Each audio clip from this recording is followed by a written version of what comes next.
Lecture 36 में नया topic differentiated learning देखने जा रहे हैं।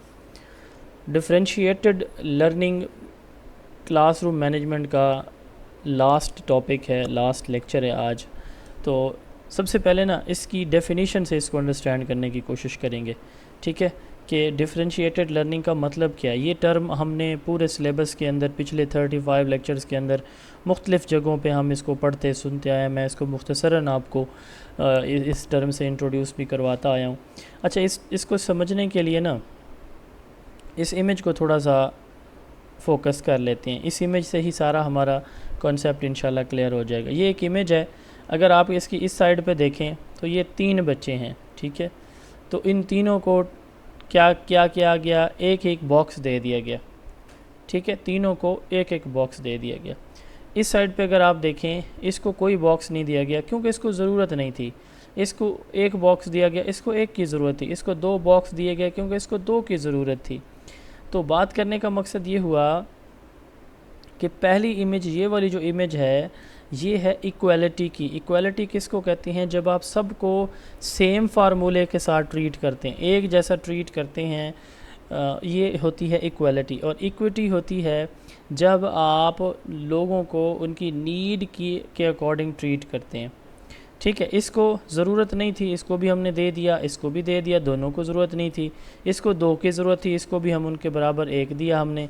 तो इसको उस एक का कोई फ़ायदा नहीं हुआ, इन दिन दोनों को भी उस एक का कोई फ़ायदा नहीं हुआ। इनको ना मिलता तब भी, इसको ना मिलता तब भी इसका गुजारा चल सकता था, ठीक है ना जी।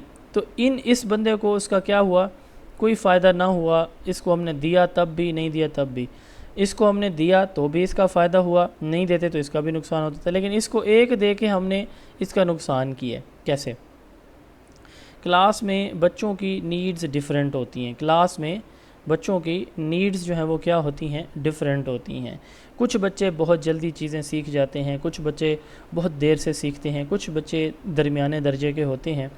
तो डिफरेंशिएटेड लर्निंग से मुराद ये है कि टीचर अपनी टीचिंग को इस तरह से अडॉप्ट करे कि हर बच्चे की, यानी जो डाइवर्स नीड है, किसी की थोड़ी किसी को थोड़ा टाइम चाहिए चीज़ सीखने के लिए, किसी को ज़्यादा चाहिए, ठीक है।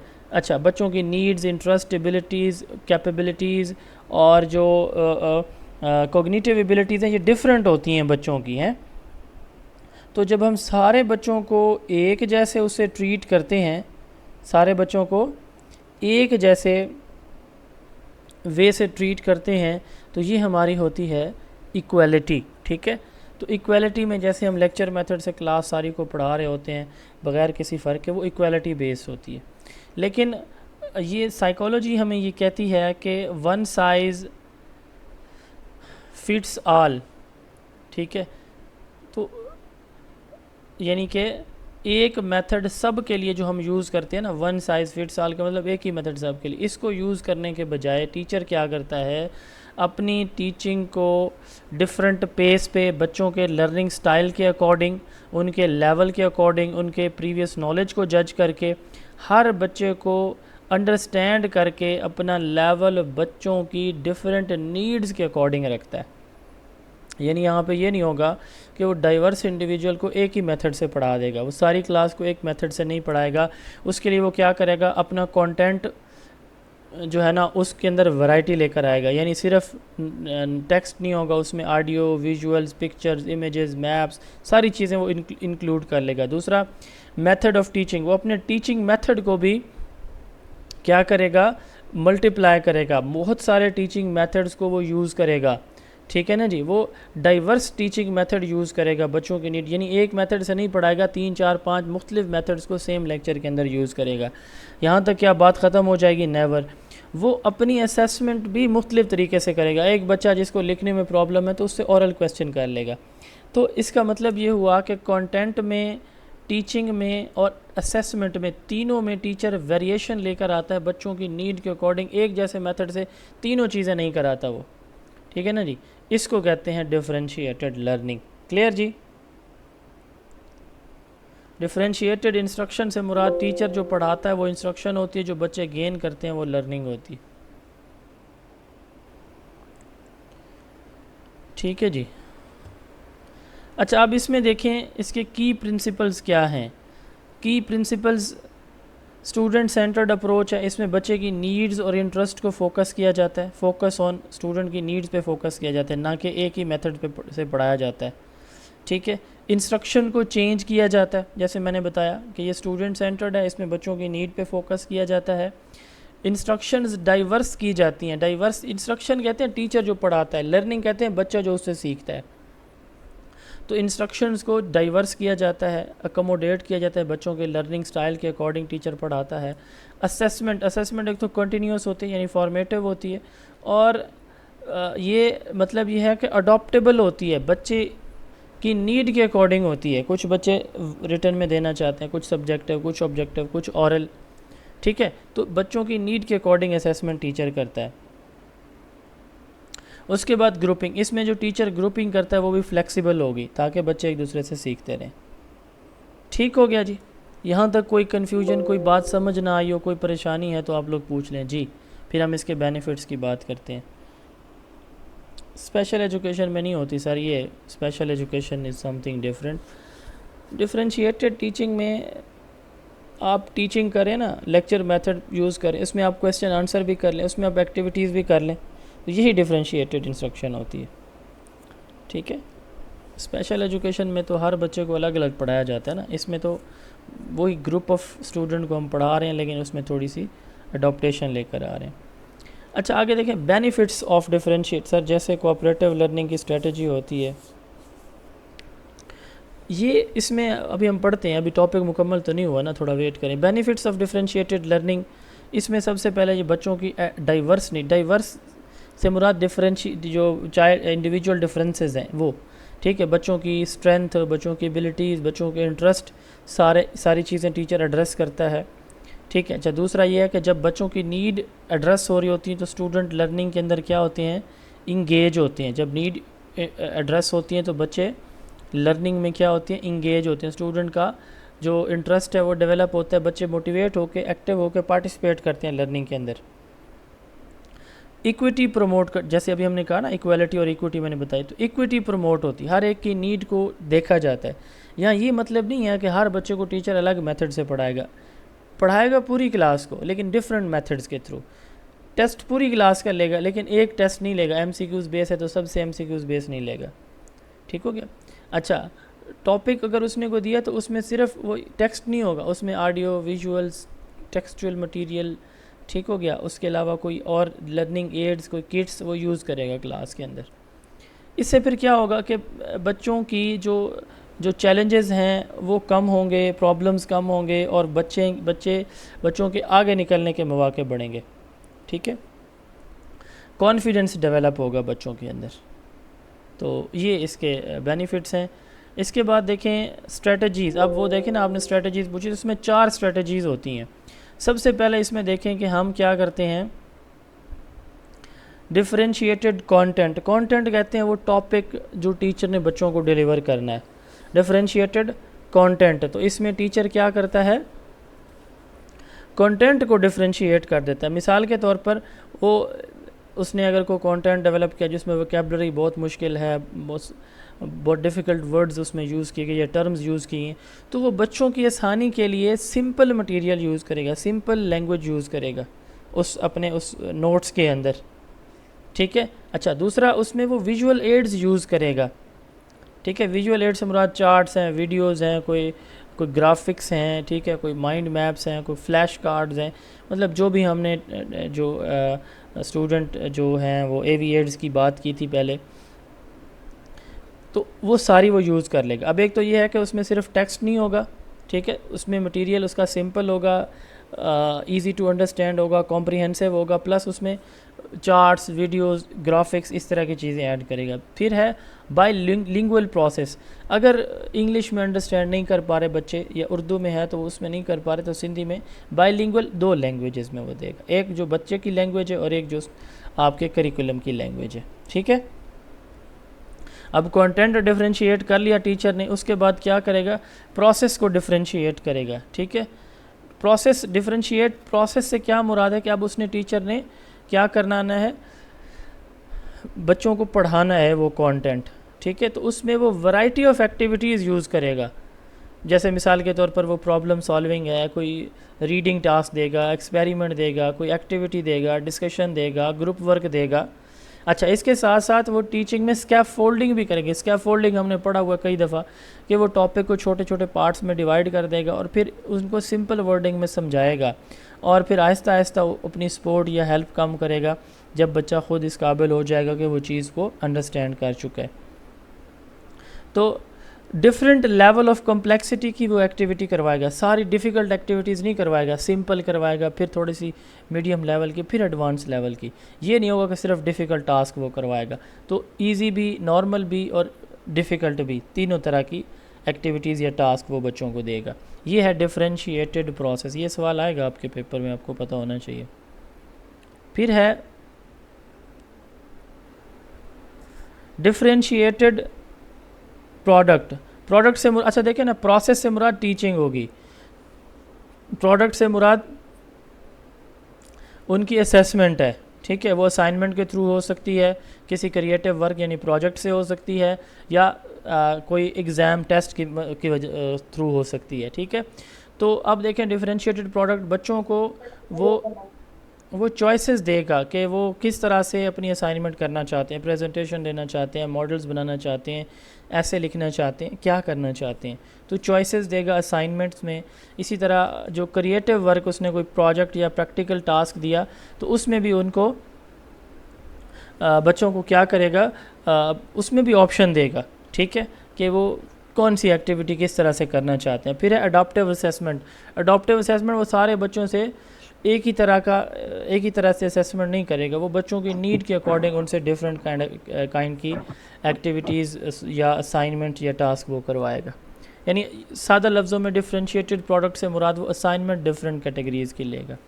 एंड लास्ट है डिफरेंशिएटेड इन्वायरमेंट। अब माइक ऑफ प्लीज़। अब डिफरेंशिएटेड इन्वायरमेंट से मुराद यह कि क्लास का उसने जो इन्वायरमेंट डिज़ाइन करना है ना, वो भी नीड बेस्ड होगा। मिसाल के तौर पर उसमें सीटिंग फ्लेक्सिबल होगी, ठीक है, उसमें क्वाइट जोन भी होंगे। इसलिए ना मैं वो मतलब मुझे इरिटेशन होती है कि जी खाम खा अगर माइक ऑन रहे को फ़ायदा है तो मैं देख लूँ कौन है मोहतरम या मोहतरमा। चलें, टाइम लग जाएगा, प्लीज़ माइक ऑफ़ कर लें। कोई आपसे कोई पैसे तो नहीं मांगे मैंने कि जी मुझे पैसे दे दें और आप बात ना माने, तो माइक ऑफ़ कर लिया सॉरी, करें। पर स्लाइड शो नहीं हो रही, स्लाइड शो नहीं हो रही। चलें, स्लाइड तो शो हो जाएंगी, होनी भी नहीं चाहिए जब माइक ऑन है तो, हैं होनी चाहिए। चलें जी, अब हो जाएंगी। अच्छा, हो रही हैं अब? जी बताइएगा, स्लाइड विजिबल है अब? अच्छा, आवाज़ भी जी सर, ठीक है? विजिबल है। आवाज़? जी जी जी जी जी सर सर, अच्छा, आवाज़ ठीक अब है। देखिए डिफरेंशिएटेड इन्वायरमेंट। अब यहाँ पे हम पूरे कमरे जमात की बात करेंगे कि हमारे कमरे जमात के अंदर फ्लेक्सिबल सीटिंग हो, बच्चे कंफर्टेबल हों, लाइट, वेंटिलेशन, ये सारी चीज़ें प्रॉपर हों, बच्चे एक दूसरे के साथ कोलैबोरेशन करें। बडी सिस्टम के ना फ्रेंड्स बनाना, ग्रुप। ठीक है, तो पीयर एक दूसरे को ट्यूटर करें, यानी एक दूसरे को पढ़ाएं, एक दूसरे से सीखें। ठीक है ना जी। क्वाइट जोन, क्लास के अंदर कोई ऐसी भी जगह हो जहाँ पे एक बच्चा है जो डिस्टर्ब है थोड़ा सा, तो उसको हम कोई सेपरेट स्पेस भी दे सकें। तो ये एक आइडियल सिचुएशंस हैं। वैसे हमारे यहाँ तो ये पॉसिबल नहीं है, लेकिन चूँकि थ्योरी हम पढ़ रहे हैं, तो आज आपने स्टीडा के डायरेक्टर की बातें सुनी होगी, तो वो भी यही चाह रहा था कि हम क्वालिटी टीचर प्रोड्यूस करना चाहते हैं। ये इसकी लाइसेंस की बेस पे कोई प्रमोशनें वगैरह नहीं मिलनी। तो हमारा फोकस है कि क्वालिटी टीचर सिंध के अंदर हो, ताकि जो हमारे सिंध के अंदरूनी और बैरूनी मसाइल हैं वो हमारी पढ़ी लिखी कम्युनिटी, अगली नस्ल आके हल कर सके। तो उनका एक विज़न है, बड़ी अच्छी लगी उनकी ये बात मुझे। लेकिन साथ ज़रा हम उसके एक और एंगल से देख रहे हैं कि हमें जॉब मिलेगी या फिर हमें हमारी प्रमोशन होगी। वो भी हमारी एक लाइफ का बड़ा इंपॉर्टेंट हिस्सा है, जॉब का होना या प्रमोशन का होना।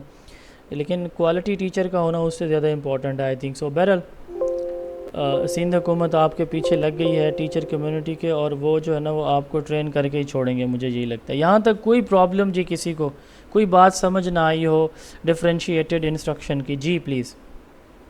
हाँ जी भाई, कहीं पे कोई सर प्रॉब्लम? क्लियर है, क्लियर जी, है सर। किसी को कोई समझ ना आया हो तो पूछ लें प्लीज़। जी चलें जी, शुक्र है क्लियर हो गया। आगे देखें, ओवर क्राउडेड, ये बैरियर्स हैं कि डिफरेंशिएटेड लर्निंग में अब साफ हमारे यहाँ तो आइडियल कंडीशंस नहीं हैं। जिस तरह मतलब एक टीचर है, 3 क्लासेस हैं, 60 बच्चे बैठे हुए हैं, ठीक है ना जी, या टीचर है ही नहीं, तो उसके लिए क्या करें हम? तो कौन कौन से मसाइल हैं? ओवर क्राउडेड क्लासरूम्स, हमारे पास क्लासरूम्स भरी हुई हैं बच्चों से, ठीक है, तो वहाँ पे हम क्या कैसे डिफरेंशिएटेड इंस्ट्रक्शन यूज़ करें? तो उसके लिए हम ग्रुप वर्क करवा सकते हैं। स्टूडेंट ग्रुप लीडर होगा, वो उनकी प्रोग्रेस को मॉनिटर कर सकता है, ठीक है ना। तो हम फ्लेक्सिबल ग्रुपिंग करेंगे, यानी एक जैसे लायक बच्चे उसमें नहीं होंगे, सारे नालायक नहीं होंगे, mixture of normal, advance and जो हमारे पुअर स्टूडेंट है, इनका मिक्सचर होगा, ठीक हो गया। ओवर क्राउडेड क्लासरूम को हम कैसे मैनेज करेंगे? ग्रुपिंग करेंगे, ग्रुप में जो स्टूडेंट है वो ग्रुप लीडर हो जाएगा जो कि टीचर को असिस्ट करेगा। तो फिर इस तरह से हम मैनेज कर सकते हैं। ओवर क्राउडेड क्लासरूम में हम टास्क देंगे। लिमिटेड रिसोर्सेज, अब साफ ज़रे हमने बच्चों को हमने कहा कि हमने इन्वायरमेंट अच्छा रखना है, सीटिंग अरेंजमेंट, एक्टिविटी की जगह। दूसरा हमने कहा कि प्रोसेस अच्छा, डिफरेंशिएटेड कंटेंट का रखेंगे जी। कंटेंट में हमने कहा कि हम चार्ट्स, मैप्स, वीडियोस, ऑडियोज़, ठीक है, इस तरह लर्निंग मटेरियल सारा प्रोवाइड करेंगे। वो हमारे पास हो ना तो क्या करेंगे? तो लोकल मटेरियल या लो कॉस्ट मटेरियल हम यूज़ करेंगे। रिसाइकल्ड यूज़ चीज़ें जितनी पॉसिबल हो सकेंगी हम वो यूज़ करेंगे। यस, हेट्रोजीनियस ग्रुपिंग करेंगे, यानी mixture grouping.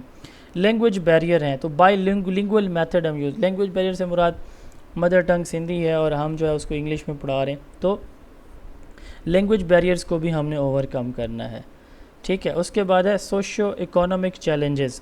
Socio economic challenges से क्या मुराद है कि फैमिलीज़ जो है ना वो फाइनेंशियली इतनी वेल सेटल्ड नहीं है, तो हम एक्सपेंसिव मटेरियल नहीं बच्चों से रिक्वायर करेंगे एक्टिविटीज़ के लिए, ठीक है ना जी। हम पीयर लर्निंग पे और उन एक्टिविटीज़ को प्रमोट करेंगे जो कि बच्चों की जो सोशो इकोनॉमिक अगर कोई चैलेंजेस हैं तो वो उनको भी मीट कर सकें, यानी ज़्यादा बर्डन बच्चों पे हम नहीं देंगे, ठीक हो गया जी। अच्छा, उसके बाद है inclusion of student with special need. अब देखें ना, वो कोई कह रहा था कोई स्पेशल एजुकेशन में ये तो होता है, तो स्पेशल एजुकेशन में हर बच्चे को डिफरेंट वे से पढ़ाया जाता है।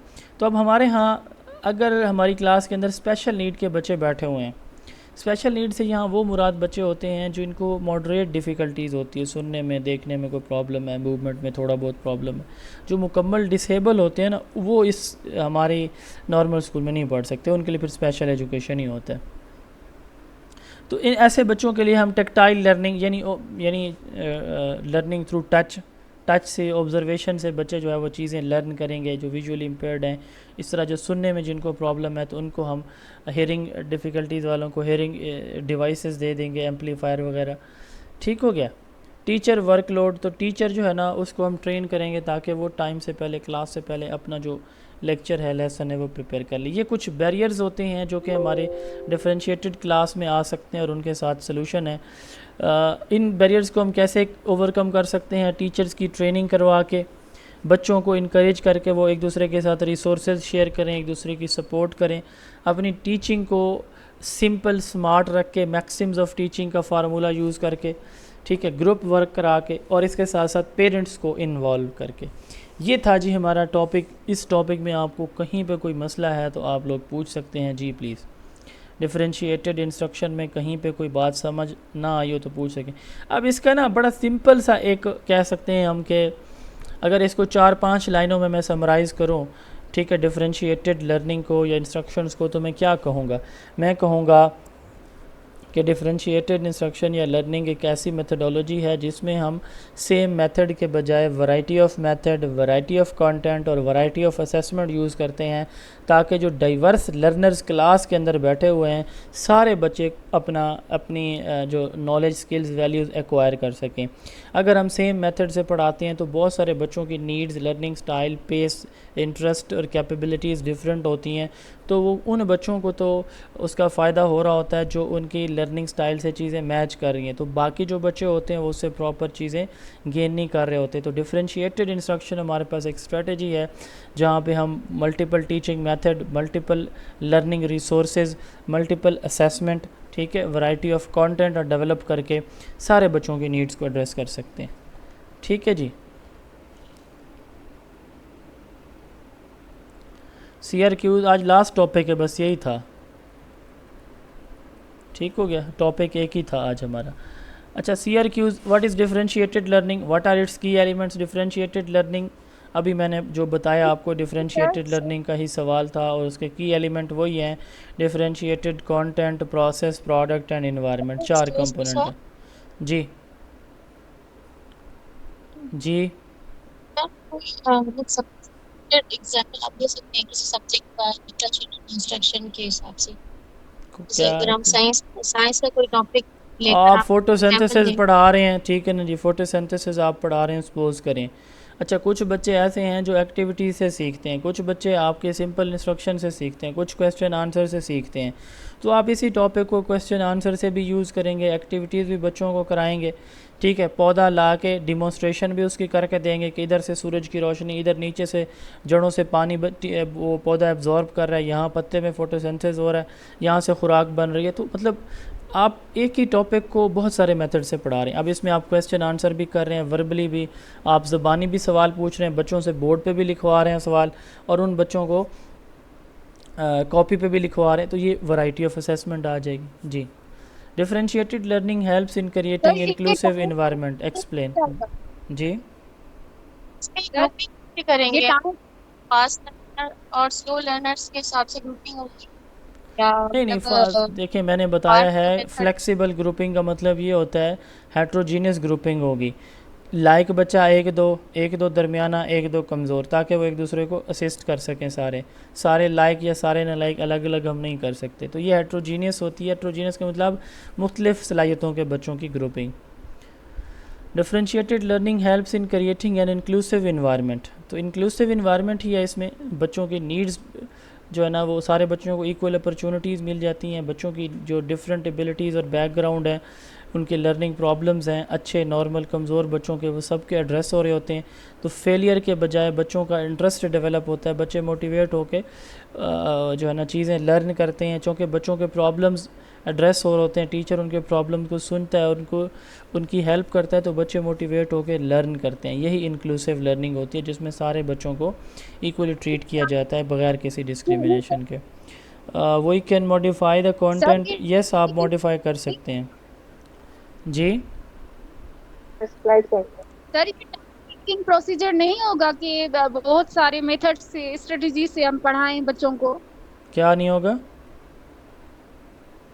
Time taking. वो तो है ना। अब देखें, हर एक चीज़ के फ़ायदे होते हैं तो नुकसान भी होते हैं। टीचर का वर्कलोड बढ़ जाएगा, टाइम ज़्यादा इस पे लगेगा, ठीक हो गया ना। तो ये तो इसके साइड इफ़ेक्ट्स फिर हैं। डिफरेंशिएटेड लर्निंग की डेफिनेशन मैंने बता दी है।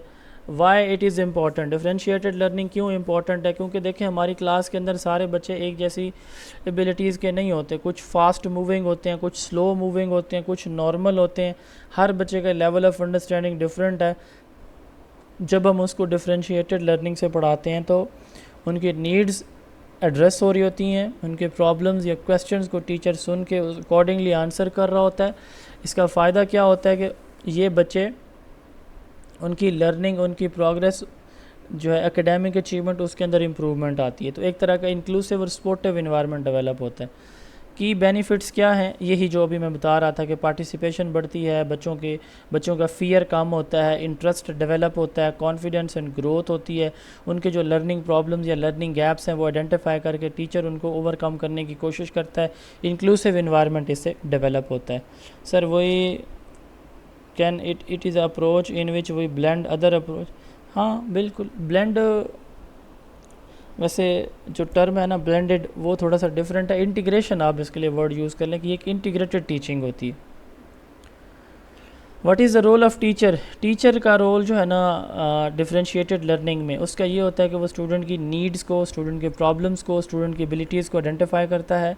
फिर according to the needs and abilities वो डिफरेंट इंस्ट्रक्शनल कंटेंट डिज़ाइन करता है, डिफरेंट इंस्ट्रक्शनल मेथडोलॉजीज़ और एक्टिविटीज़ करवाता है, डिफ़िकल्ट टास्क को ईजी वे में प्रेजेंट करने की कोशिश करता है, स्टूडेंट की ग्रुपिंग करता है, स्टूडेंट की नीड के अकॉर्डिंग अपनी टीचिंग को अगर ज़रूरत पड़ती है तो एडजस्ट भी कर लेता है। तो ये टीचर का रोल होता है।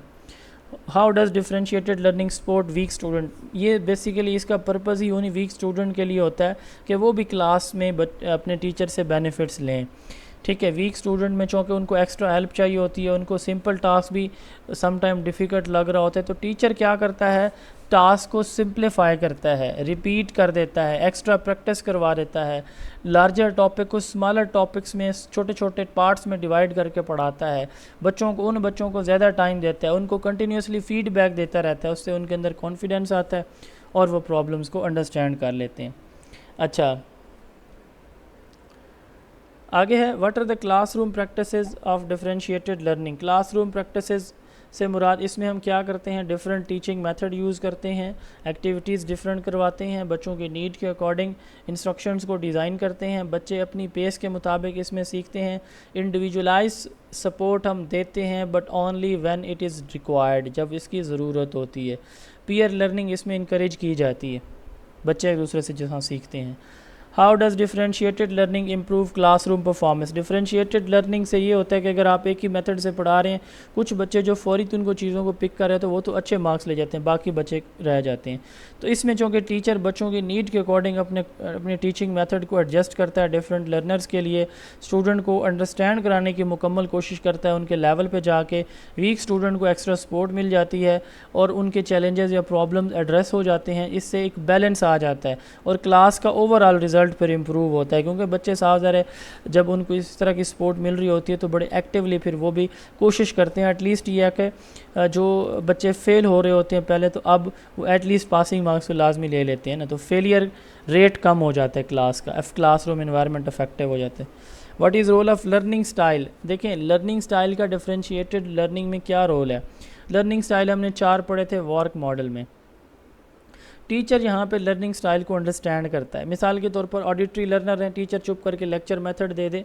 विजुअल लर्नर्स हैं, वो साथ में डिमॉन्स्ट्रेशन भी करवा दे, ठीक है ना जी। कैनेस्थेटिक लर्नर हैं तो वो क्या करेगा, साथ एक्टिविटीज़ भी करवा देगा। अच्छा, इसके साथ रीडिंग एंड राइटिंग वाले हैं तो वो बच्चों को क्लास वर्क भी देगा, पैराग्राफ को रीड करके उसको कॉम्प्रीहेंड, उसमें से फिर सवाल भी पूछ लेगा, रीडिंग राइटिंग या बोर्ड पे लिखवा लेगा। तो ये सारे काम हम करवा रहे होते हैं अपनी क्लास में, हमें पता नहीं है कि हम कौन सी मेथडोलॉजी यूज़ करें, लेकिन ये आप सब करवा रहे होते हैं। लाजमी नहीं है कि हर लेक्चर में सम टाइम कभी नहीं भी कराते, लेकिन मोस्टली हम करवा रहे हैं ये सारी चीज़ें अपने स्कूल्स के अंदर, ठीक है। हम जैसे देखें ना, क्लास में वर्बल क्वेश्चन करते हैं तो सारे बच्चों से पूछ रहे होते हैं, फिर अगर हम रिटर्न भी दे रहे हैं तो ये मतलब इसमें कुछ बच्चों को हम बोर्ड पर भी बुला लेते हैं, ग्रुप में भी क्वेश्चन हम कर रहे होते हैं, तो ये सारी डिफरेंशिएटेड असेसमेंट है। तो लर्निंग स्टाइल बच्चों के चूँकि डिफरेंट होते हैं, तो टीचर क्या करता है, सारे बच्चों की इंटरेस्ट नीड के अकॉर्डिंग जो है ना वो उनको इंस्ट्रक्शन प्रोवाइड करता है। टीचर के लिए आसानी हो जाती है कि उसे पता होता है कि मेरी क्लास में बच्चों के स्टाइल्स क्या क्या हैं, वो किस मेथड से समझना बेहतर समझते हैं या समझना चाहते हैं, तो वो अकॉर्डिंगली इंस्ट्रक्शन डिज़ाइन करता है। How does differentiated learning promote inclusion. Differentiated learning का मेजर फोकस ही इंक्लूजन प्रोवाइड करना। इंक्लूजन जिसमें हम कहते हैं सारे बच्चों को हम इक्वली ट्रीट कर रहे होते हैं बगैर किसी डिस्क्रिमिनेशन के, ठीक है ना जी। सारे बच्चों की सपोर्ट पे हम फोकस्ड होते हैं। तो इसमें तमाम टाइप के लर्नर्स को, जो स्लो हैं, एवरेज हैं, फास्ट हैं, इक्वली हम कोशिश कर रहे होते हैं कि उन पे फोकस करें और सारे बच्चे मूव ऑन करें। कोई स्टूडेंट इसमें इग्नोर नहीं होता, बच्चों को इक्वल पार्टिसिपेशन मिलती है आगे बढ़ने की, ठीक है। डिफरेंट एबिलिटीज़ और बैकग्राउंड के वीक स्टूडेंट को एक्स्ट्रा हेल्प और सपोर्ट मिल जाती है, जिससे वो मोटिवेट होकर लर्न करते हैं। What is the role of grouping. Grouping इसमें हम जो करते हैं ना, इसका मकसद पीयर लर्निंग होती है, बच्चे एक दूसरे के साथ जो है ना वो कोऑपरेशन के थ्रू सीखें, ठीक है। इसमें ये होता है कि जो कमज़ोर बच्चे हैं ना वो स्ट्रॉन्गर पीयर से, अच्छे जो बच्चे होते हैं उनसे बहुत कुछ लर्न कर रहे होते हैं, इससे उनकी पार्टिसिपेशन बढ़ जाती है, टाइम सेव हो जाता है टीचर का, ठीक है। बच्चे जब एक दूसरे को समझाते हैं तो उनके अंदर वो फियर नहीं होता, जो वो टीचर से पूछने के दरमियान जो उनके अंदर जो होता है ना, वो कॉन्फिडेंस से नहीं पूछ सकते उतना जितना आपस में एक दूसरे से पूछते हैं, इस तरह उनकी लर्निंग बेहतर होती है। लिमिटेशन, वो हमने जो लास्ट स्लाइड पढ़ी है, इसमें क्लास साइज़ ज़्यादा है, टीचर को एक्स्ट्रा टाइम देना पड़ता है, रिसोर्सेज कम होते हैं, टीचर की प्रॉपर ट्रेनिंग नहीं होती, डिफरेंट काइंड ऑफ असेसमेंट करना पॉसिबल नहीं होता, टाइम ज़्यादा लगता है। तो ये सारे के सारे इसके चैलेंजेस हैं। तो ये हमारा अल्हम्दुलिल्लाह क्लासरूम मैनेजमेंट का चैप्टर भी आज यहाँ पे क्लोज़ हुआ। यहाँ पे तक आपके कोई क्वेश्चंस हैं तो आप लोग प्लीज़ पूछ सकते हैं, जो भी कोई परेशानी है, कोई बात समझ ना आई हो। जी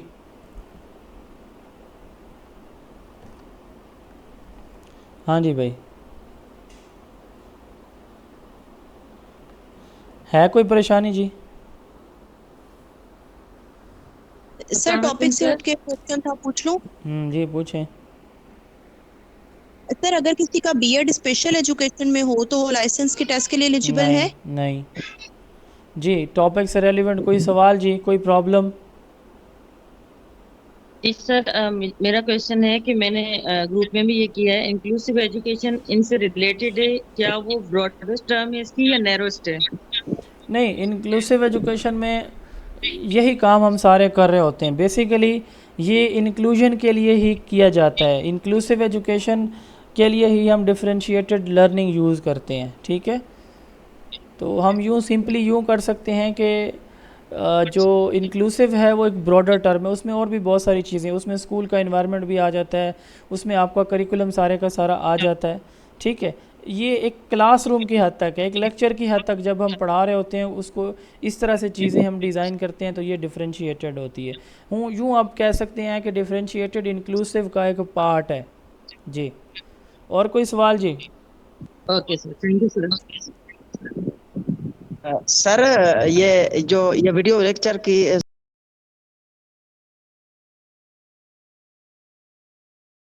टीचिंग लाइसेंस पेडागोजी की तैयारी के लिए सबसे शॉर्ट, स्मार्ट और सबसे म्यारी किताब जो इस वक्त मौजूद है वो अल्हम्दुलिल्लाह मेरी ये लिखी हुई किताब है। इसमें मैंने 650 सॉल्व्ड CRQs इंक्लूड किए हैं।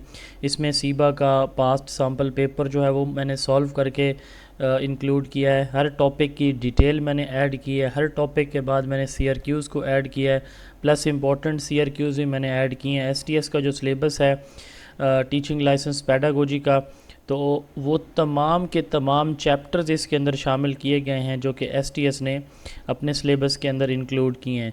ये किताब अल्हम्दुलिल्लाह मेरी लिखी हुई है, मैं ही इस किताब का जो है वो राइटर हूँ। और इसमें टोटल जो पेजेस की अगर हम बात करें तो इसमें 300 पेजेस हैं, 300 पेजेस हैं।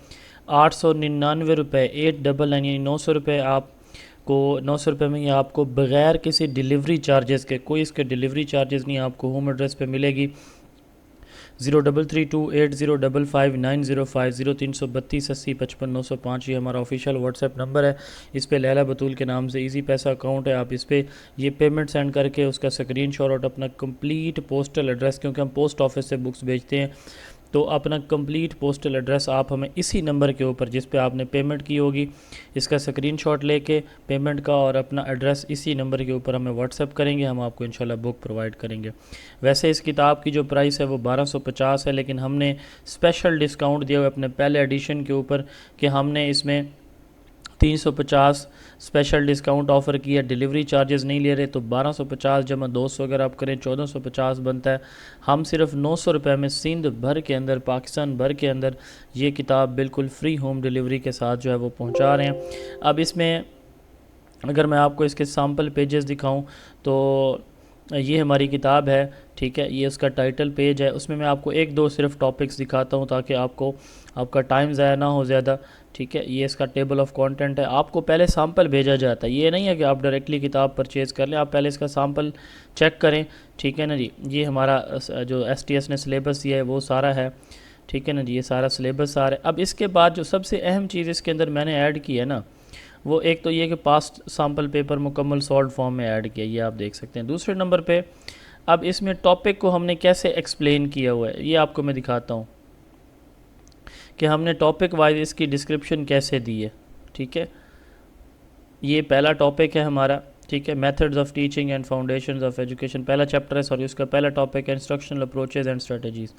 ये देखें हमने एक टॉपिक को मुकम्मल डिटेल के साथ एक्सप्लेन किया, एग्जांपल्स के साथ। फिर अब उसके एंड पे अगर आप देखें तो ये हमने हर टॉपिक के CRQs इस तरह ऐड किए हुए हैं, ठीक है। तो ये पूरी की पूरी बुक का यही सेम सीक्वेंस है, पहले टॉपिक आएगा और फिर हर टॉपिक के एंड पे उसके सॉल्व CRQs कम से कम 8 से 10 होंगे, वो आएंगे, ठीक है। इस तरह टोटल 700 के राउंड अबाउट 650 के राउंड अबाउट हमारे जो है ना वो सॉरी सॉल्व CRQs हैं, ठीक है। तो इंशाल्लाह ताला ये आपको बुक बहुत हेल्पफुल रहेगी। अगर आप लेना चाहते हैं तो ये हमारा ऑफिशियल व्हाट्सएप नंबर है 033280559050 लैला बतूल के नाम से इजी पैसा जैज़ कैश अकाउंट है। आप इस पर अपनी फ़ीस पे करके उसका स्क्रीनशॉट हमें भेज दें और अपना एड्रेस